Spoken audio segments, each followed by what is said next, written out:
तो हम समझा दिए थे कि स्ट्रेस जो होता है वो आपका किसका फंक्शन होता है, किस पे डिपेंड करता है, एक पॉइंट पे फंक्शन होता है। और इसका मतलब आपको मतलब कि कल हम बताए थे कि it will very point two point on A cross section area.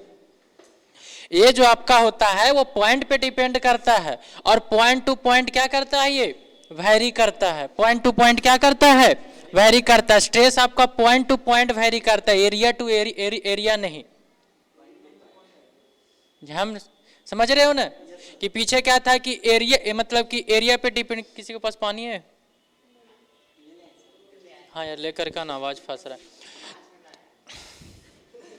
तो ये चीज जो होता है वो आपका किस पे डिपेंड करता है, आपका तो एक पॉइंट पे डिपेंड करता है, एरिया पे नहीं। तो ये फंक्शन किसका, पॉइंट का। बट यहां पास हम इस केस में क्या लिए हैं कि स्ट्रेस को सेम हर एक जगह पे कर दिए हैं। हर एक को क्या कर दिए हैं, स्ट्रेस को यहां पास हम सेम कर दिए। हाँ बिल्कुल तो सही। स्ट्रेस कौन सा क्वांटिटी होता है, तो टेंसर बताए थे, एक डायरेक्शन और दूसरा, हाँ मतलब कि दो डायरेक्शन, और एक आपका कौन सा मतलब क्या होता है, प्लेन होता है। ठीक है, तो ये चीज आपका ये होता है। चलिए अब हम टॉपिक चलते हैं स्ट्रेन पे। यहाँ नहीं बताएंगे ना, दिक्कत हो जाएगा, वो तो सिर्फ ऐसे ही हेडिंग के लिए। चलिए अब हम समझते हैं एक्चुअली में स्ट्रेन क्या होता है। स्ट्रेन समझिए, तो देखिएगा अब ये स्ट्रेन जो होता है वो आपका क्या होता है कि इसमें ऐसा हमको लगता है कि जब हम लोड अप्लाई करते हैं, लोड क्या करते हैं हम अप्लाई करते हैं। जब भी हम लोड अप्लाई करते हैं तो इसमें दो चीज़ें हो सकता है, बहुत चीज़ें होता है। देखो क्या होता है यहाँ पर, जब लोड अप्लाई करते हैं इस पे हम, तो अगर हम इस प्रकार से लोड लगाएं और एक इस प्रकार से लोड लगाएं, पी लोड होगा, हुआ ना। यहाँ पर समझिएगा एक लोड ए है आपका, हम इस प्रकार से लोड लगाएं, यहाँ पर बहुत चीजें तुमको सीखने को मिलेगा। ठीक है, एकदम यहाँ से इधर उधर मुड़ी ज्यादा नहीं करना। यहाँ से लोड है, अगर आप इसको क्या कीजिएगा, ऐसे कंप्रेस करने की कोशिश करोगे, क्या करने की कोशिश करोगे, कंप्रेस करने की कोशिश करोगे। जब तुम इसको कंप्रेस करोगे तो इसका डायमेंशन क्या होगा, चेंज करेगा। डायमेंशन क्या होगा, चेंज करेगा। और जब यहां पास होगा यानी कि बॉडी जो है वो डिफॉर्म करेगा। क्या करेगा, बॉडी, बॉडी डिफॉर्म करेगा। तो बॉडी में जो आएगा वो डिफॉर्मेशन आएगा। क्या आएगा, ये डिफॉर्मेशन। अब बॉडी का डिफॉर्मेशन का मतलब होता है किसी चीज में चेंज होना, चाहे वो आपका लेंथ में चेंज होना, किस चीज में चेंज होना, डिफॉर्मेशन का मतलब चाहे वो लेंथ में चेंज कर जाए, या फिर आपका वो क्या हो गया बी में चेंज कर जाए, ब्रेथ में चेंज कर जाए, या फिर आपका हाइट है तो मतलब कि हाइट के रूप में है तो हाइट में चेंज कर जाए, किसी में भी है। ए मान लेते हैं कि सपोज दैट कि मेरे पास एक कॉलम है, ठीक है भाई, तुम लोग गिलास ना है, गिलास बोल रहे हैं, कटोरा।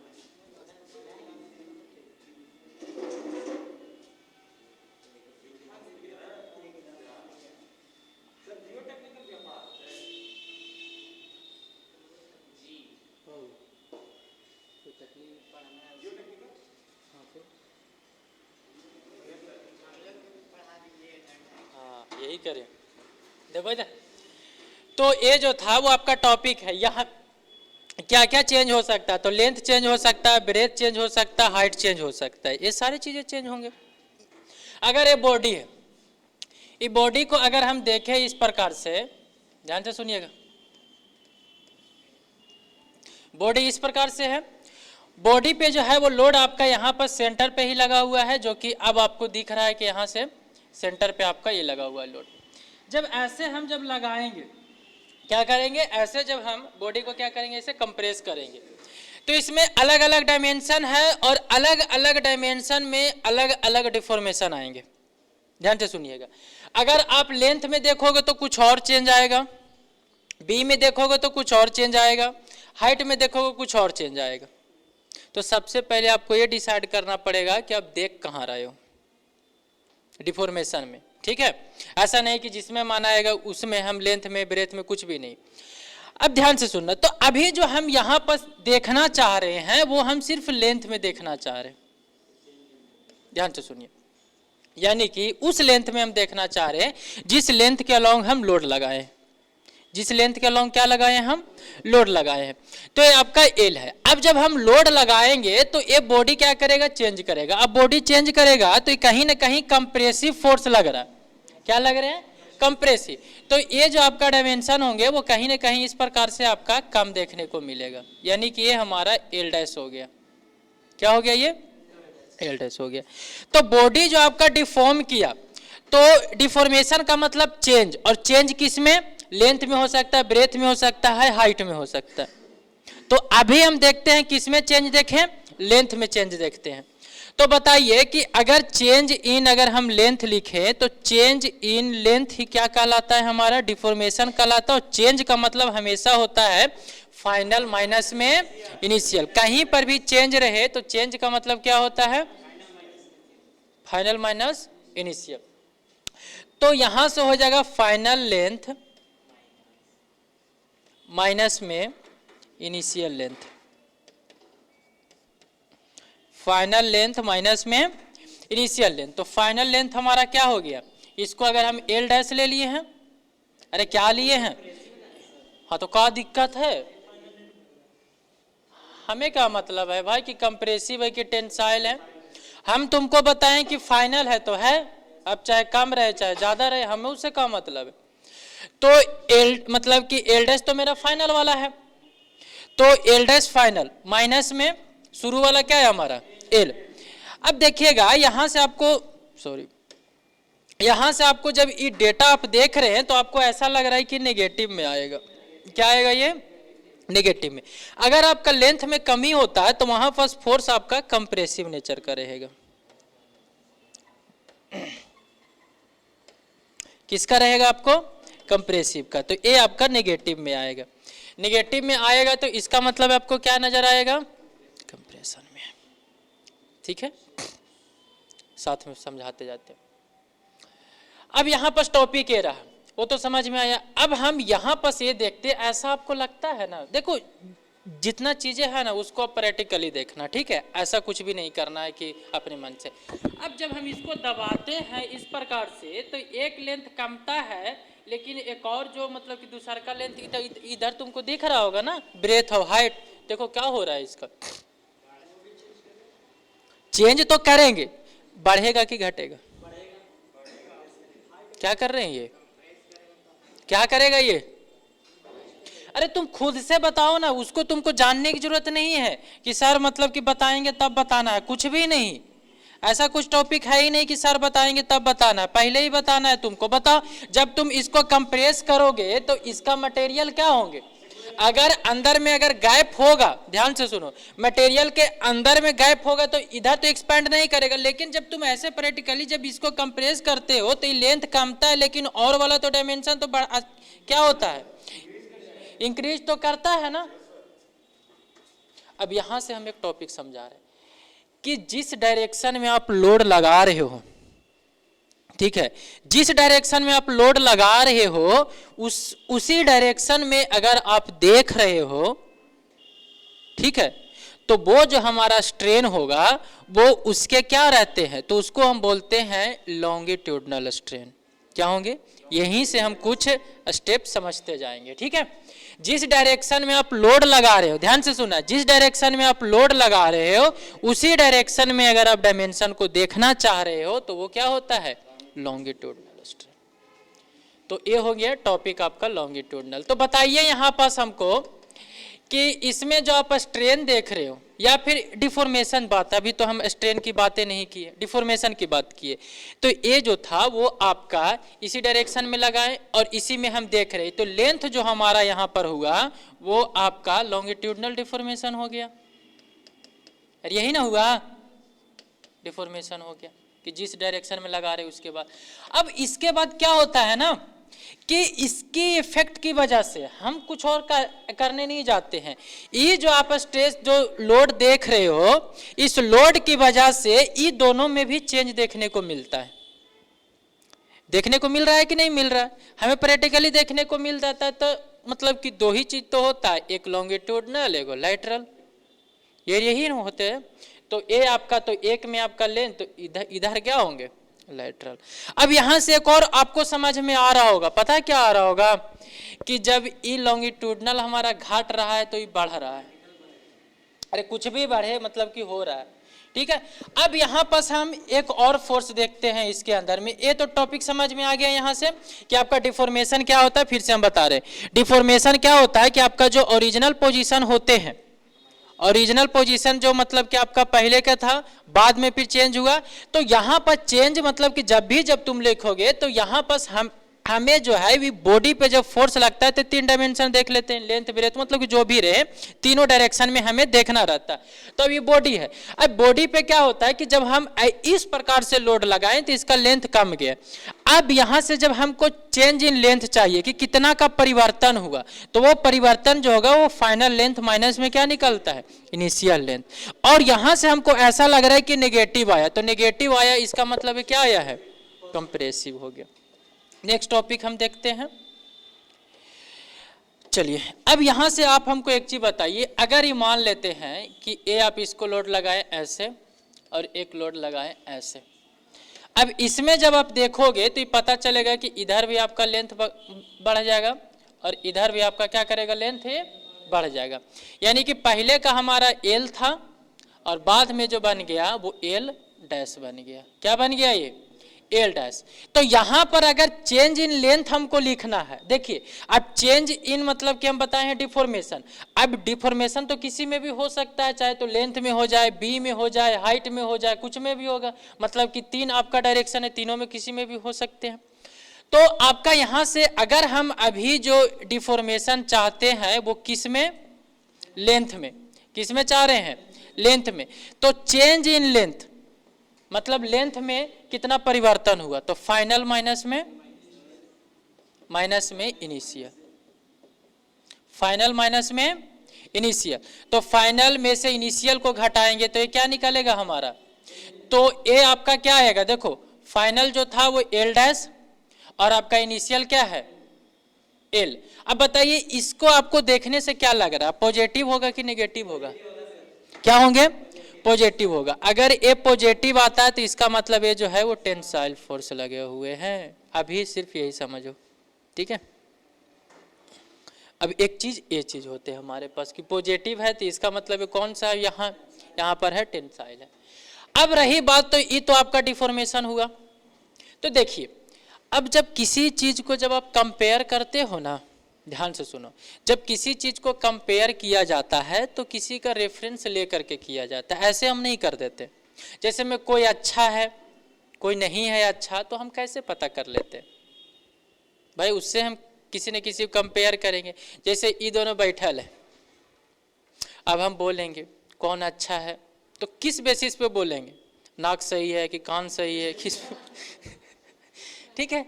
तो ये चीज होता है। तो आप इसमें डायमेंशन को चेंज करवा रहे हो, चेंज किया कि 4 mm किया 10 mm। अच्छा हम आपको ये बोले कि ये जो आपका था मतलब कि आपका ये मान लेते हैं कि एक रॉड लिए, चाहे यही लिए, अब हम आपको ये बोल दे कि ये जो है वो 6 mm का परिवर्तन हुआ है, हम सिर्फ खाली बोल रहे हैं, समझिएगा कि 6 mm का परिवर्तन होगा। आपके दिमाग में ये लग रहा होगा कि पहले कुछ इसका लेंथ था उसमें से 6 mm बढ़ गया। अरे बढ़ा कि नहीं बढ़ा, आपको कैसे पता चला जब हम ये टर्म बोले तो, क्योंकि पहले कहीं ना कहीं आपको जब हम ये बोले कि इसमें 6 mm का परिवर्तन हुआ, ये आप अपने माइंड में कंपेयर कर लिए, किससे कंपेयर कर लिए, इसका इनिशियल पोजीशन से। तो अगर हम ये पॉइंट को अगर डायरेक्ट लिखें कि सिर्फ खाली चेंज इन लेंथ, तो ये जो है वो कहीं ना कहीं हम एग्जैक्ट बातों को नहीं बता रहे, कितना में चेंज कर रहा है। जैसे मैं कि समझो अगर 6 mm में परिवर्तन हुआ, तो परिवर्तन तो किसी में भी हो सकता है, 10 mm का बार है 6 mm बढ़ सकता है, 12 mm का बार है 6 mm बढ़ सकता है, हाँ अरे तो टेंसाइल लगाए हुए। तो यहां पर अगर 16 mm का है तो 6 mm बढ़ रहा है। तो आप हमको एक चीज बताइए, क्या आप एग्जैक्ट कंपेयर कर पा रहे हो, तो एग्जैक्ट कंपेयर करने के लिए आपको कहीं ना कहीं इसका इनिशियल पोजीशन का भी रेफरेंस लेना पड़ता है, ठीक है। तो अब लेंथ का परिवर्तन हुआ कितने में, तो आपका जो चेंज इन लेंथ हुआ, परिवर्तन हुआ कितने में, वो क्या कहलाता है, हमारा स्ट्रेन कहलाता है। अरे बस बस बस, डिफिनेशन नहीं, ठीक है। तो डायरेक्ट तो हम डिफिनेशन लिख सकते थे, बट हमको वो जरूरी नहीं है। ध्यान से सुनो, तो ये जो हुआ वो आपका चेंज हुआ कितने में हुआ, तो कुछ ना कुछ मेरे पास डायमेंशन था उसमें, तो ये जो हमारा बताता है वो आपका क्या होता है, स्ट्रेन होता है। अब अगर हम इसका अगर रेशियो मतलब कि यूनिट देखें, तो दोनों जो है वो मीटर का मीटर में है और नीचे में मीटर में है, तो ये जो होता है वो यूनिट लेस हो गया, किलो न्यूटन। तो ये जो हो गया वो आपका यूनिट लेस हो गया। अब इसके पास कोई यूनिट नहीं है, नहीं है। अब यहां पर बात आई कि फिर ऐसा बोला गया, समझो कि ये जो है वो कहीं ना कहीं जो स्ट्रेन आया है, ये चेंज जो हुआ है वो किसकी वजह से चेंज हुआ है, लोड की वजह से।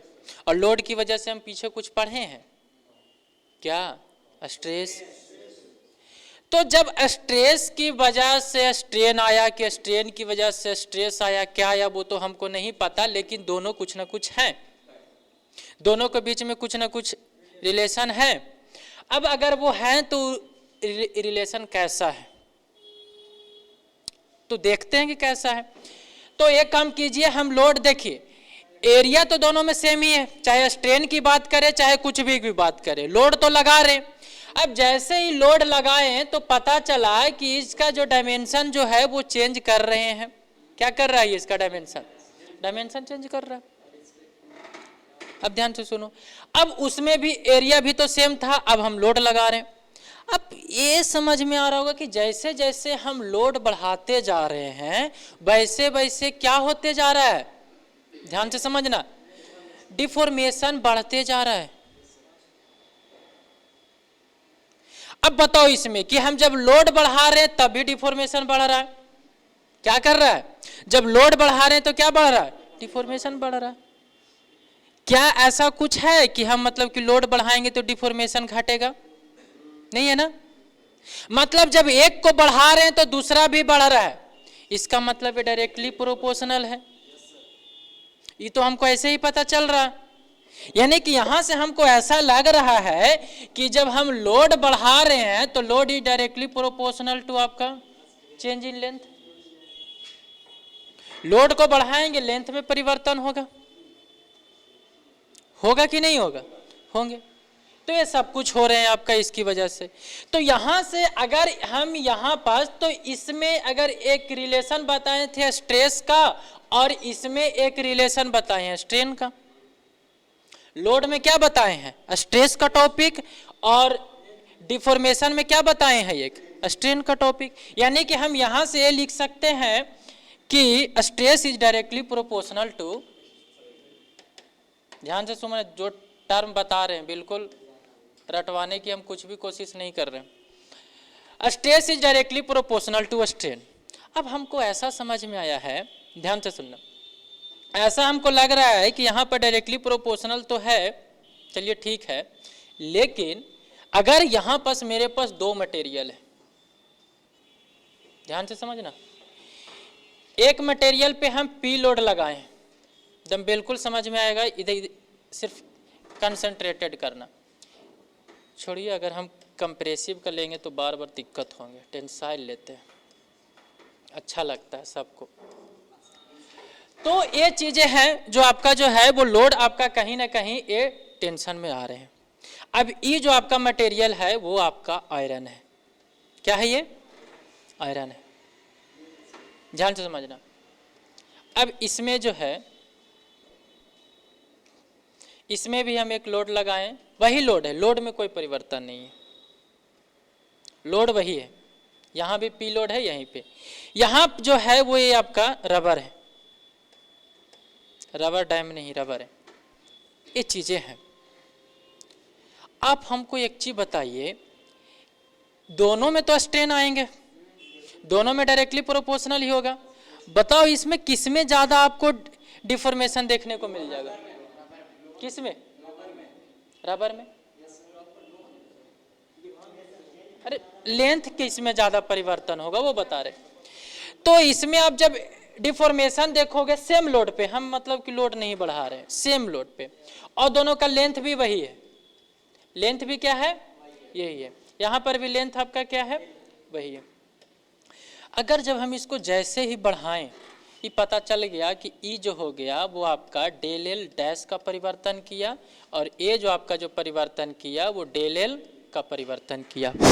आपको समझ में ये जरूर आ जाएगा कि डेल एल जो डैश है वो आपका ग्रेटर देन है डेल एल से। क्या है? डेल एल का। यानी कि अगर हम ये डायरेक्टली प्रोपोर्शनल को हटा करके अगर कुछ टर्म करें, इसको ध्यान से सुनो, तो ये जो कहीं ना कहीं जो डिपेंड कर रहा है, एक तो लोड पे तो डिपेंड कर ही रहा है, कहीं ना कहीं मटेरियल पे भी डिपेंड कर रहा है। किस पे डिपेंड कर रहा है? ये मटेरियल पे। लोड पे तो डिपेंड कर ही रहा है। अब दूसरी बात, किस पे डिपेंड कर रहा है? ये मटेरियल पे भी। मतलब अगर कहीं ना कहीं अगर हम ये दोनों में डायरेक्टली रिलेशन हम नहीं ला सकते हैं बिना मटेरियल का प्रॉपर्टी पढ़े हुए,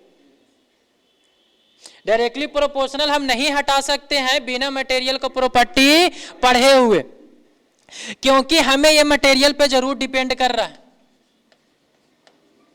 अब तुम हमको एक चीज बताओ कि अगर आप मटेरियल का प्रॉपर्टी अगर तुम पढ़ लोगे तो क्या लगता है कि तुम स्ट्रेन का अध्ययन नहीं कर लोगे अच्छे से, कि डिफॉर्मेशन कितना होगा नहीं होगा?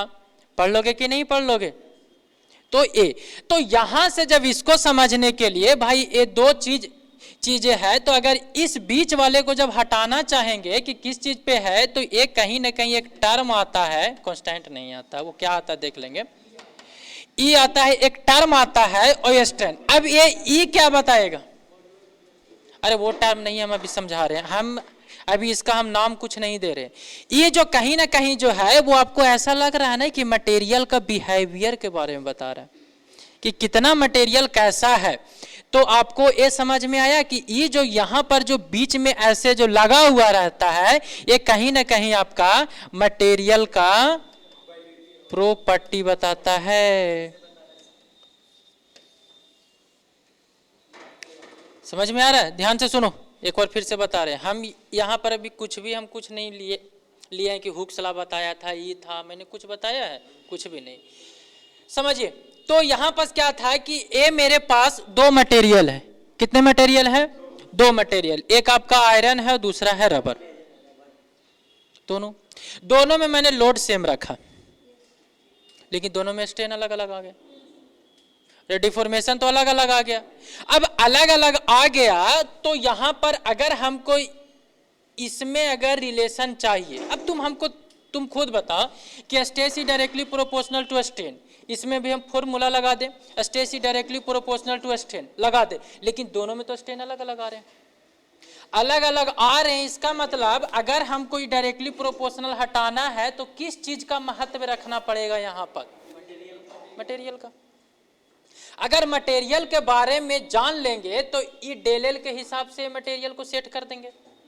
ध्यान से समझ रहा कि मतलब कि अगर इस मटेरियल का जब हम पढ़ेंगे तो ई डेल एल के हिसाब से इस मटेरियल का प्रॉपर्टी आएगा, और इस डेल एल के हिसाब से ही मटेरियल का प्रॉपर्टी आएगा। तुमको ऐसे भी कि कोई मटेरियल अगर आपका ज्यादा मजबूत है कि नहीं, आप कैसे चेक करते हो? मार लाते चेक कर लेते हो ना कि भाई कितना मजबूत है। जब इसको है कि हमको जब मजबूती चेक करना है तो हम इसको मारेंगे, पीटेंगे, डिफॉर्मेशन लाएंगे, देखेंगे कितना सक्षम है। तो जिसमें ज्यादा डिफॉर्मेशन आएगा भाई वो कमजोर होगा, जिसमें कम आएगा वो क्या होगा? थोड़ा सा होगा मजबूत। तो बताइए आप खुद से कि किसमें मटेरियल आपका अच्छा होगा, रबर में कि इसमें? आयरन में होगा। कंट्रोल वे में डिफॉर्मेशन है ना, ठीक है। तो ये आपका यहां से ए पोजीशन आते हैं।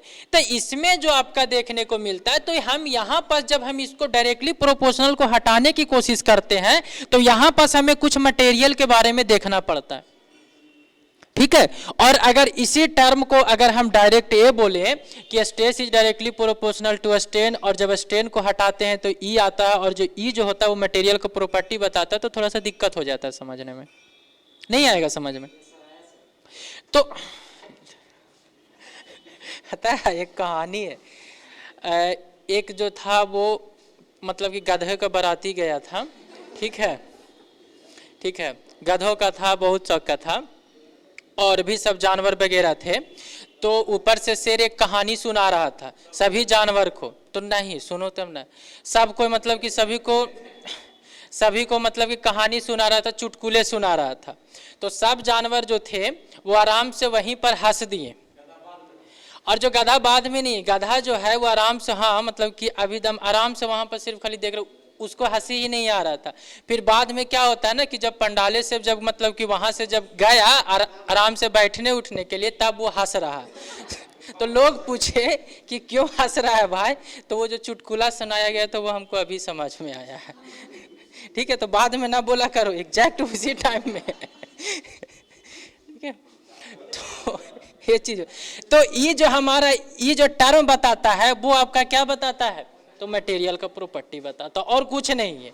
ये जो आता है तो इसी को बोला जाता है young modulus, modulus of elasticity. तो ये अच्छा, ई का वैल्यू बढ़ेगा तो क्या होगा, तो देखो इसको अब ज्यादा दिमाग मतलब कि दिमाग नहीं लगाना, आप इसको बाहर ले लो। तो ई इज इक्वल टू हो जाएगा strain, sorry, E is equal to होगा स्ट्रेस अपॉन में स्ट्रेन। अरे स्ट्रेन को ऐसे लिखते हैं बट हम ऐसे लिख रहे हैं, ठीक है, कोई दिक्कत नहीं। तो यहां पास आप ये समझिए कि अब आपको ये समझ में आ रहा होगा कि अगर स्ट्रेन कम आएगा, मॉडुलस ऑफ इलास्टिसिटी बढ़ेगा। मतलब अगर मॉडुलस ऑफ इलास्टिसिटी का वैल्यू अगर ज्यादा आया मतलब मटेरियल मजबूत हुआ। ध्यान से समझना, अगर मटेरियल का क्या मॉडुलस ऑफ इलास्टिसिटी ज्यादा आया, इसका मतलब मटेरियल ज्यादा मजबूत हो गए। यानी आप यहां से ई के वैल्यू से आप कंपेयर कर सकते हो कि किस मटेरियल का मजबूती ज्यादा है और किसका नहीं है। अगर ई का वैल्यू ज्यादा होगा तो डिफॉर्मेशन कम आएंगे, और ई का वैल्यू अगर कम होगा तो डिफॉर्मेशन ज्यादा होगा। तो आप हमको ये चीज बताइए कि रबर में ई का वैल्यू ज्यादा होगा कि इसमें होगा, लोहा में होता है। और पता है क्या समझता है इलास्टिसिटी का मतलब, इलास्टिसिटी का मतलब ये जो यंग मॉडुलस है, ई होता है मॉडुलस ऑफ इलास्टिसिटी होता है मतलब लचीलापन। भाई रबड़ ज्यादा लचीलापन है और ई जो है वो कम है, तो इसका इलास्टिसिटी ज्यादा होगा और इसका कम होगा, जो कि गलत है। समझ में आया कि क्या मतलब है। तो इलास्टिसिटी इसका जो नाम होता है वो आपका यंग मॉडुलस, बल्क बहुत मार मारेंगे रे तुमको। यंग मॉडुलस और मॉडुलस ऑफ इलास्टिसिटी मतलब ये जो है वो कितना आपका क्या है, मतलब कि मॉडुलस का मतलब मजबूती होता है, तो कितना आपका मटेरियल किसमें मजबूत है कि नहीं है, वो आपका डायरेक्ट जो है वो आपका ई का वैल्यू आपसे पता कर सकते हो, मतलब कितना स्ट्रेन आएगा उसमें। तो कोई मटेरियल में ज्यादा स्ट्रेन आना मेरे लिए सही नहीं होते, ठीक है। ज्यादा मतलब हद से ज्यादा रबड़ बहुत ज्यादा आ जाएगा, अब मतलब कि बहुत ज्यादा आ जाएगा तो आप कहोगे कि बहुत अच्छा है, तुम मतलब कि लटकना ऊपर से नीचे गिर जाना, आराम से गिरोगे, टूट मतलब कि टूटा तो खत्म। तो देखिए ये चीज है, तो ई जो आता है वो तो समझ मतलब कि समझ में आ गया ना कि किसका वैल्यू ज्यादा होगा, ई का। तो आप सिर्फ ऐसे नहीं समझ लेना कि डिफॉर्मेशन ज्यादा हो रहे हैं तो यंग मॉडुलस ज्यादा होंगे, ये होंगे ज्यादा, ये जो होंगे वो मटेरियल पे डिपेंड करता है आपका, ठीक है, प्रॉपर्टी के। तो आप डायरेक्टली जब हम ये टर्म बोले कि इलास्टिसिटी ज्यादा होंगे, इसका मतलब उसका स्ट्रेन कम होगा, आपको खुद देखने को मिल रहा है, ठीक है। तो ये चीजें जो होंगे वो आपको ये समझ में आया। तो यहां से मैंने बहुत चीजें समझा दिया कि आपका स्ट्रेन क्या होता है, स्ट्रेस क्या होता है, और एक चीज और आपका हुक्स लॉ होता है, मॉडुलस ऑफ इलास्टिसिटी होता है। अब इसी चीज को जब तोड़ तोड़ के समझाते तो थोड़ा सा दिक्कत होता है। बाकी बात फिर जो नोट्स में हम दिखाते हैं क्या क्या से टर्म छूटे हैं और बाकी बात फिर नहीं छूटे हैं, उस हिसाब से हम देख लेते हैं। तो देखिए सबसे पहले क्या है, हाँ, कि जब हम लोड आपका कोई भी बॉडी पे लगाते हैं तो वो डिफॉर्मेशन होगा, और डिफॉर्मेशन में दो चीज हो सकता है, अगर हम चाहे तो वो इंक्रीज करेगा लेंथ या फिर आपका डिक्रीज करेगा।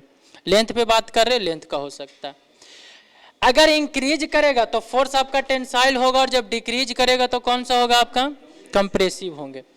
और the ratio of change in dimension to the original dimension, मतलब कि जिस डायमेंशन की बात कर रहे हो तो चेंज इन डायमेंशन। अब बताइए कि डायमेंशन मतलब कि डिफॉर्मेशन हम बताए हैं कि चेंज इन डायमेंशन, चेंज का मतलब होता है फाइनल में से क्या होता है, इनिशियल। स्ट्रेन का मतलब कि चेंज इन डायमेंशन। अब बताइए कि स्ट्रेन आपका अलग अलग में हो सकता है, लेंथ में भी देख सकते हो तो डेल एल अपॉन में एल ए आ सकता है आपका, डायमीटर में भी देख सकते हो, होगा ना। जैसे कि एक मेरे पास सर्कुलर सेक्शन है, कौन सा सेक्शन है, सर्कुलर है, तो सर्कुलर में हम क्या देखेंगे भाई, चाहे तो आप इसको डायमीटर में देख लो या फिर आप इसको लेंथ में देख लो, जिसमें आपको देखने का मन है उसमें आप देखिए। तो इसमें जब इस डायरेक्शन में लगाओगे तो आपका इस डायरेक्शन में देखिएगा, कोई और डायमेंशन बढ़ेगा घटेगा तो उसको हम देखेंगे आगे। ये चीजें मेरे पास पॉइंट है।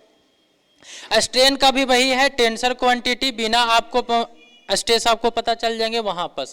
अब आपको पता है कि हुक्स लॉ, ये देखिए एक लॉ है जिसमें क्या होता है ना कि कोई चीज को जब स्टेटमेंट बोला जाता है तो प्रूवन स्टेटमेंट कौन दिया नहीं दिया उसके हिसाब से पढ़ा जाता है, ठीक है, कौन कहा, तो बस एक कहा, बाकी बात फिर तो हमको तो पहले से ही पता है कि stress directly proportional to strain. मैंने कहीं पर भी किसी का हेल्प लिया, हुक्स लॉ क्या लॉ, हमको तो पहले से ही पता है कि यहाँ पर जब हटाएंगे तो मटेरियल का प्रॉपर्टी आएगा, तो ये जो आपका बताएगा वो मटेरियल का प्रॉपर्टी बताएगा।